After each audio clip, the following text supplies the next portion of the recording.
Paramashivoham. Om Nithyananda. Paramashivoham. Om Nithyananda. Paramashivoham. Om Nithyananda. Paramashivoham. Om Nithyananda. Paramashivoham. Om Nithyananda. Paramashivoham. Om Nithyananda. Paramashivoham. Om.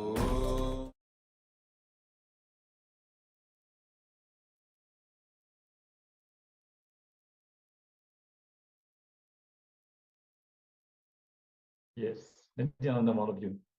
After this powerful first session on the first tattva, integrity, we are going to enter into the internalization exercise.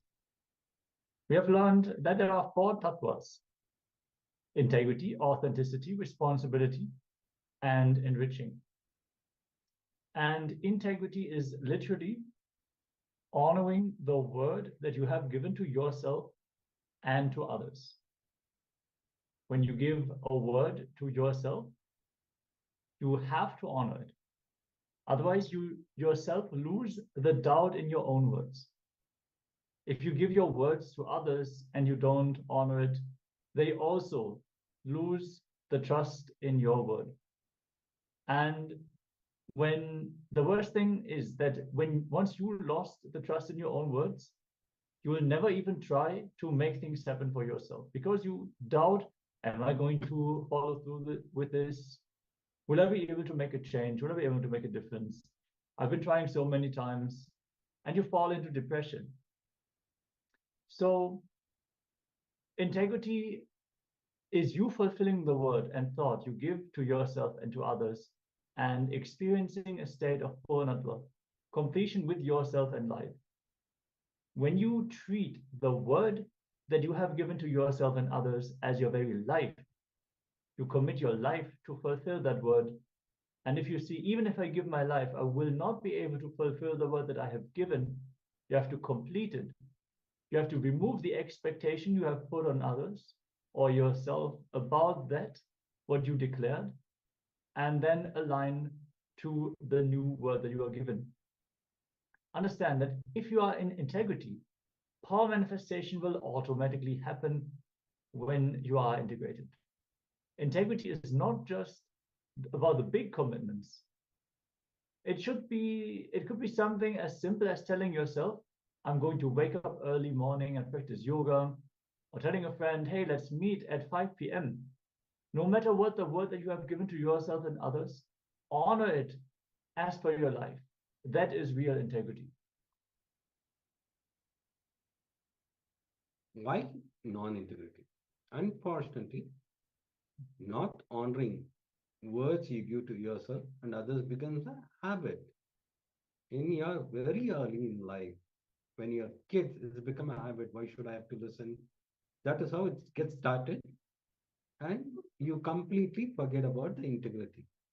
As we grow up in life, we never taught to respect our words. By the time we are an adult, we have stopped honoring the words we give to ourselves and others.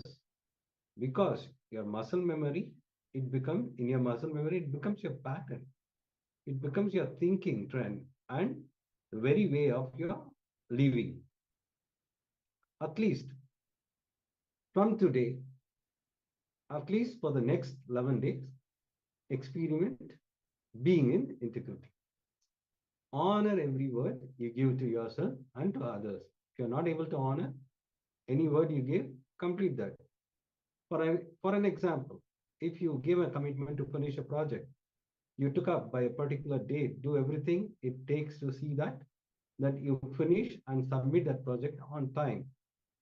In the worst situation, if you are not able to fulfill your commitment, Speak to yourself and ensure you are complete. Yeah, or for the example of the friend you wanted to meet at 5 p.m. Let's say you get in a traffic jam and the expected time of arrival is 1 hour later now. You have to inform your friend that you're going to be late. Otherwise, they are going to be very disappointed. They might even leave the place where they were waiting, and the whole meeting might not happen. So just completing means removing the expectation that you're not going to be able to fulfill. So when you give your word, you create an expectation in the other person. And as an extension of you, you have to complete with it. So this completion brings self-confidence in you. When you don't bother and go on breaking your words, you will lose self-confidence and self-respect on you. The first step towards life is honoring or completing every commitment you gave to you and to others. No incompletion in your being with the life. So when you are in integrity, you will not accumulate more incompletions, and you will fulfill what you have already taken up. It is a very alleviating process to complete with all the unfulfilled words, because subtly they will be there as an undercurrent. We know that we haven't fulfilled a word that we have given to a friend. Maybe we have borrowed some money and we told we would pay it back at some time, and we haven't paid back the money. So every time we meet that friend, the money, the unfulfilled commitment will be there as an undercurrent in every conversation. So if we can complete with this, then naturally the relationship gets liberated from that pattern. Yes. Now, completion with the what. Whatever commitments, words, promises you gave it to you and others and did not honor and fulfill, where you did not restore your integrity, where you have not even completed, please list. See, if you have honored, you don't need to pen down. If you have completed with them saying that I'm not going to honor it, you are on your own way. So I am on my own. Even then, you don't need to pen down. If you neither completed nor honor, please now pen down and make the list. Please have your books and pen along with you so that we can enter into this exercise. So wherever you didn't honor, you are going to pen down. Or you have not completed, just pen down, make a list and pen down.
Yes. You have completed writing. Now, let's enter into the second step. Now we are going to give a commitment to yourself to be in integrity and complete with your words, promises, and commitments you give it to yourself and others. So either fulfill what you declare or complete with all those words, promises, and commitments.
Yes. Now, let's enter into the next step.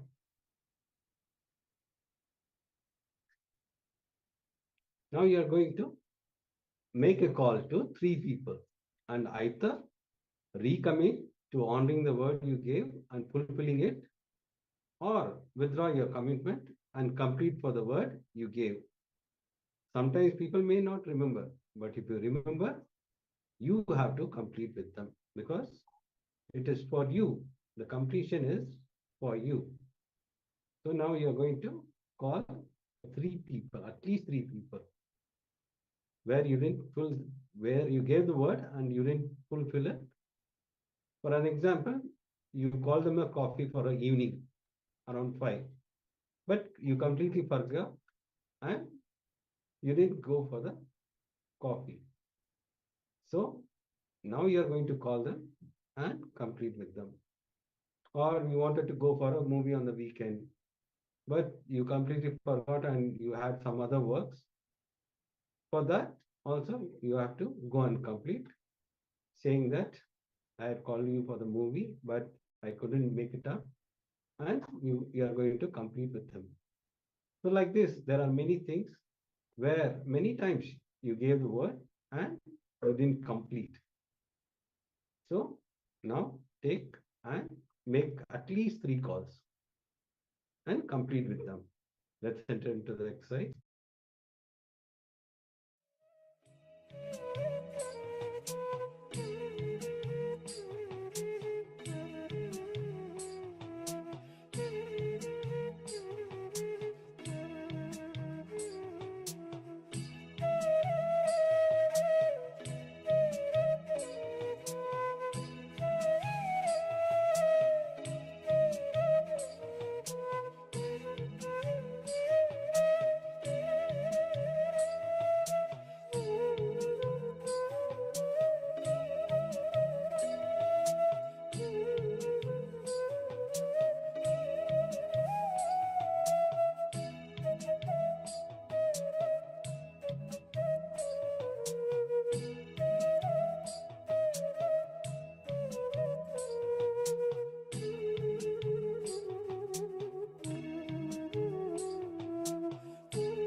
Yes. Now that we have all hopefully made the calls and completed with the unfulfilled words that we have given, this is the best time, directly after the completion, to enter into power manifestation. Today we are manifesting the power of body scanning. So let's get ready. In this power, you can scan your body for any ailment, any disease, any disposition, and the third eye will reveal not only the diseases, but also the root and the solution to step out of the disease. You can scan any person, any animal, any being, even inanimate objects you can scan. And yeah, this is one of the very beautiful powers where you can help others and yourself immediately. So requesting all the participants to settle down. The first one, we're going to scan our own body.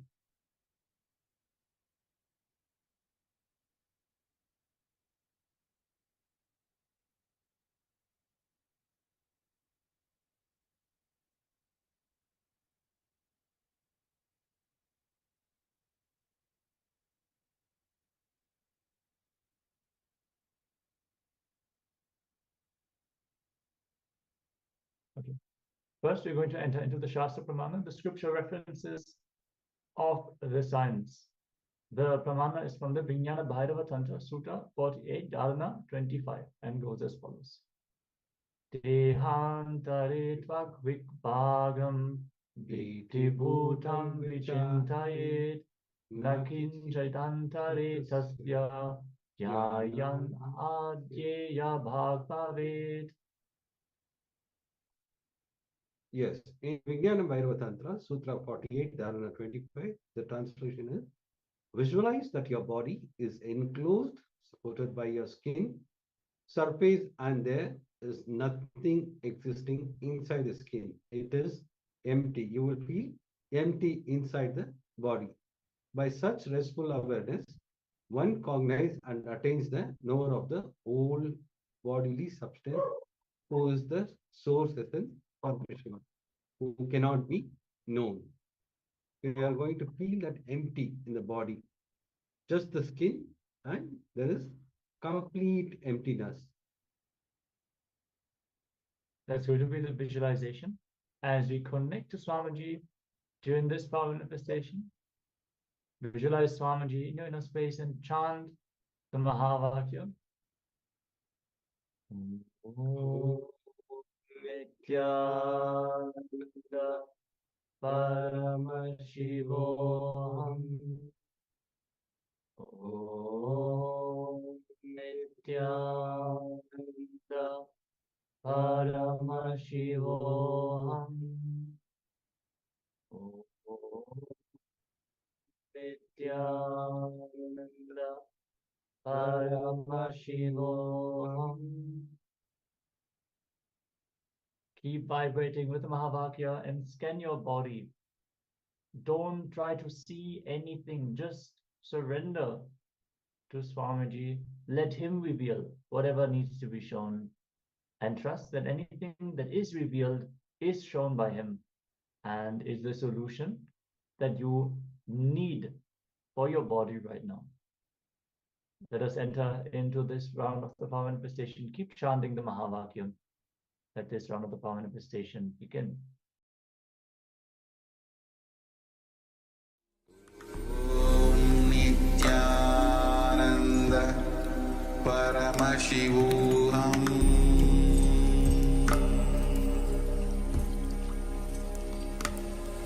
Om Nithyananda Paramashivoham.